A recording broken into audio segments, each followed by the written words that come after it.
जय श्री राम, राधे राधे एवरीवन। हमारे YouTube channel miss वैष्णव पर आपका हार्दिक स्वागत है। आइए सुनते हैं आमलकी एकादशी व्रत की कथा। आप श्रद्धा व प्रेम से सुनिएगा। प्रेम से बोलिए एकादशी मैया की जय। श्री हरि विष्णु भगवान की जय। पौराणिक कथाओं के अनुसार एक समय की बात है, धर्मराज युधिष्ठिर जी भगवान श्री कृष्ण जी से बोले, हे जनार्दन, आपने मुझे फाल्गुन मास के कृष्ण पक्ष की विजय एकादशी का बहुत ही सुंदर वर्णन सुनाया है। अब आप मुझे फाल्गुन मास के शुक्ल पक्ष की एकादशी के बारे में भी बताइए। इस एकादशी का क्या नाम है, इसका क्या महत्व है तथा इसके व्रत को करने से मानव को कौन से पुण्य फल की प्राप्ति होती है, आप कृपा करके मुझे समझाइए। धर्मराज युधिष्ठिर जी के ऐसे वचन सुनकर भगवान श्री कृष्ण बोले, हे राजन, फाल्गुन मास के शुक्ल पक्ष की एकादशी का नाम आमलकी एकादशी है। इस व्रत को करने से मानव के समस्त पाप नष्ट हो जाते हैं तथा इसके प्रभाव से 1000 गोदान का फल प्राप्त होता है।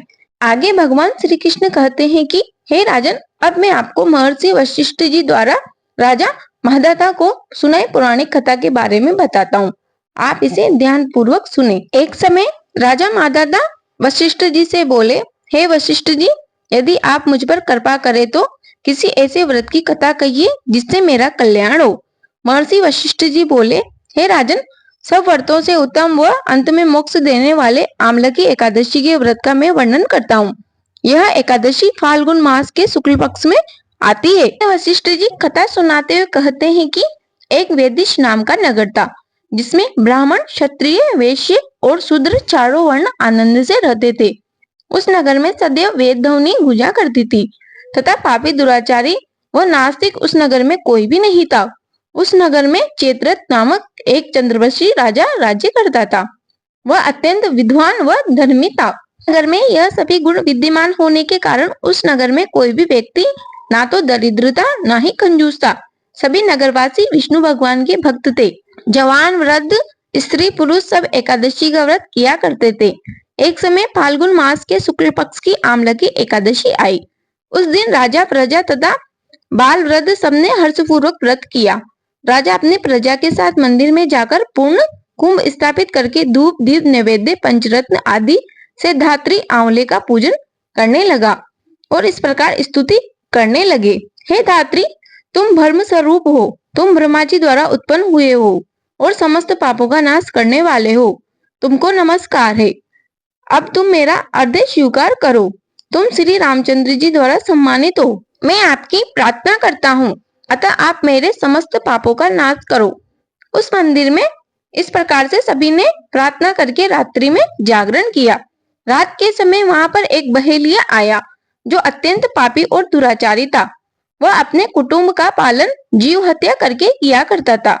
भूख और प्यास से अत्यंत व्याकुल वह बहेलिया इस जागरण को देखने के लिए मंदिर के एक कोने में बैठ गया और विष्णु भगवान तथा एकादशी मातम्य की कथा सुनने लगा। इस तरह से अन्य मनुष्यों के साथ ही उसने भी रात्रि भर जागरण किया। प्रातःकाल होते ही सब लोग अपने घर को चल दिए तो बहेलिया भी अपने घर चला गया। घर जाकर उसने भोजन किया। कुछ समय बीतने के पश्चात उस बहेलिया की मृत्यु हो गई, मगर वह आमलकी एकादशी के व्रत तथा जागरण से उसने राजा विदुरथ के घर में जन्म लिया। वहां पर उसका नाम पशुरथ रखा गया। युवा होने पर वह चतुरंगी सेना के सहित तथा धन धान्य से युक्त होकर 10,000 ग्रामों का पालन करने लगा। वह तेज में सूर्य के समान, कांति में चंद्रमा के समान, वीरता में भगवान विष्णु के समान तथा क्षमा में पृथ्वी के समान था। वह अत्यंत धार्मिक, सत्यवादी, कर्मवीर और विष्णु भक्त था। वह प्रजा का समान भाव से पालन करता था। दान देना उसका नित्य कर्तव्य था। एक दिन राजा शिकार खेलने के लिए वन में गया। देवयोग से वह मार्ग भूल गया और दिशा का ज्ञान न रहने के कारण उसी वन में एक वृक्ष के नीचे सो गया।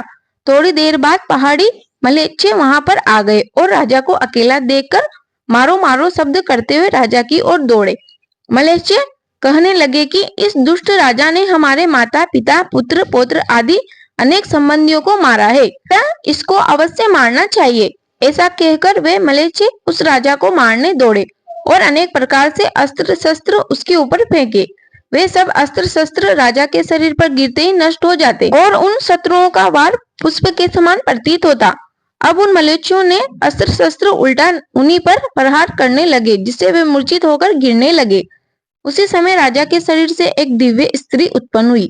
वह स्त्री अत्यंत सुंदर होते हुए भी उसकी भ्रुकुटी टेढ़ी थी। उसकी आंखों से लाल लाल अग्नि निकल रही थी, जिससे वह दूसरे काल के समान प्रतीत होती थी। वह स्त्री मलेशियों को मारने दौड़ी और थोड़ी ही देर में उसने सब मलेशियों को काल के गाल में पहुंचा दिया। जब राजा सोकर उठा तो उसने मलेशियों को मरा हुआ देखकर कहा कि इन शत्रुओं को किसने मारा?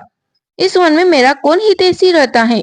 वह ऐसा विचार कर ही रहा था कि आकाशवाणी हुई, हे राजा, इस संसार में विष्णु भगवान के अतिरिक्त कौन तेरी सहायता कर सकता है? इस आकाशवाणी को सुनकर राजा अपने राज्य में आ गया और सुखपूर्वक राज्य करने लगा। महर्षि वशिष्ठ जी बोले, हे राजन, यह आमलकी एकादशी व्रत के प्रभाव से हुआ था। जो मनुष्य इस आमलकी एकादशी का व्रत करते हैं वे प्रत्येक कार्य में सफल होते हैं और अंत में विष्णु लोक को जाते हैं। यह कथा यही समाप्त होती है। प्रेम से बोलिए एकादशी मैया की जय, भगवान विष्णु की जय। कथा अधूरी रही हो तो पूरी कर जो, पूरी हो गई हो तो मान कर जो। इस आमलकी एकादशी के अनेक नाम हैं, जिनमें इसे ब्रज में रंग भरनी एकादशी, श्रीनाथ द्वारा में कुंज एकादशी व खाटू नगरी में खाटू एकादशी भी कहा जाता है। इस दिन आंवले के पेड़ के नीचे कलश स्थापित करके धूप दीप नैवेद्य पंचरत्न आदि से परशुराम भगवान की पूजा की जाती है। इस दिन आंवलों का सागार लेना चाहिए। एकादशी व्रत करने वाले व्यक्ति के पितृ कुयोनि को त्याग कर स्वर्ग में चले जाते हैं। एकादशी व्रत करने वाले के 10 पुरुषा पितृपक्ष के, 10 पुरुषा मातृपक्ष के और 10 पुरुषा पत्नी पक्ष के व्रतकर्ता को शुभ आशीर्वाद देते हुए वैकुंठ को जाते हैं। दूध पुत्र धन व कीर्ति को बढ़ाने वाला एकादशी का व्रत है, अतः सभी मनुष्यों को यह व्रत अवश्य करना चाहिए। इस व्रत को करने के कई नियम है जिनका हमें पालन करना अति आवश्यक होता है। जैसे कि एकादशी व्रत में एक दिन पहले से ही हमें चावल नहीं खाना चाहिए और ना ही एकादशी के दिन घर में चावल बनाना चाहिए, व्रत हो या नहीं हो। लेकिन एकादशी वाले दिन किसी भी मनुष्य को चावल का सेवन नहीं करना चाहिए। साथ ही झूठ छल कपट व परनिंदा से बचना चाहिए। एकादशी के दिन खूब भजन कीर्तन आदि करना चाहिए तथा रात्रि में जागरण अवश्य करना चाहिए। एकादशी व्रत का पारण अगले दिन यानी द्वादशी तिथि को शुभ मुहूर्त में करना चाहिए तथा पारण करने से पहले मंदिर में सीधा अवश्य रखकर आना चाहिए, यानी कि इतना सामान कि जिससे एक मनुष्य का भोजन बन जाए उसे सीधा कहा जाता है। यदि आप सीधे की फुल डिटेल चाहते हो तो आप मेरे चैनल पर जाकर देख सकते हो, आपको वहां पर वीडियो मिल जाएगी। एकादशी व्रत का संबंध 3 दिनों की दिनचर्या से है। भक्त उपवास के दिन से एक दिन पहले दोपहर में भोजन लेने के उपरांत शाम को भोजन ग्रहण नहीं करते हैं, ताकि यह सुनिश्चित हो सके कि अगले दिन पेट में कोई अवशिष्ट भोजन न बचा रहे। भक्त एकादशी के दिन उपवास के नियमों का कड़ाई से पालन करते तथा अगले दिन सूर्योदय के बाद ही उपवास समापन करते हैं। एकादशी व्रत के दौरान सभी प्रकार के अनाज का सेवन वर्जित होता है। तो उम्मीद है कि आपको यह वीडियो अवश्य उपयोगी लगी होगी। यदि आपको यह वीडियो थोड़ी भी उपयोगी लगी हो तो प्लीज वीडियो को लाइक करें, शेयर करें, कमेंट बॉक्स में जय श्री राम अवश्य लिखें। आपका दिन मंगलमय हो। धन्यवाद। जय श्री राधे कृष्ण।